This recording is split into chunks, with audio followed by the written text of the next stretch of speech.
ឥឡូវនេះគឺ promotion ពិសេសដែលអត់ធ្លាប់មានទេសម្រាប់អ្នកដែលគាត់តំតែរៀនចប់ឬក៏អ្នកគាត់ធ្វើការប្រាក់ខែល្មមៗក៏អាចជួលបានដែរខុនដូនេះគឺទូថ្លៃមែនតើបើចុះតម្លៃហើយមានថែមឲ្យជូនបងប្អូនទៀតចេះតើឥឡូវពិសេសខ្លាំងណាស់តម្លៃ promotion ធប់មុននឹងខ្ញុំប្រាប់តម្លៃឥឡូវនេះយើងមកមើលបន្ទប់សិនថាខាងក្នុងហ្នឹងយើងមានអីខ្លះ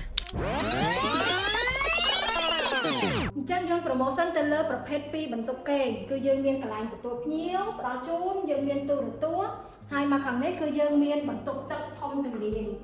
ហើយមកខាងនេះគឺយើងមានកន្លែងធ្វើម្ហូបហើយផ្ដល់ជូនបងប្អូននៅទូទឹកកកមួយទៀតណាហ្នឹងហើយថ្មីជ្រើងតែម្ដងចង់ promotion គឺ2បន្ទប់គេក្នុងនេះគឺយើងមានមកបន្ទប់តូចយើងមានបន្ទប់ត្រជាក់មានរ៉ាំណូមានក្រែមានពុកឲ្យជូន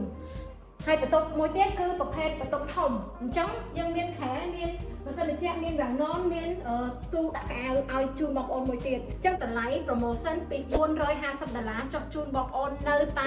$300តែប៉ុណ្ណោះមិនតែប៉ុណ្ណោះបងប្អូនជួលធ្វើកុងត្រាចាប់ពី6ខែឡើងលើយើងនឹងមាន free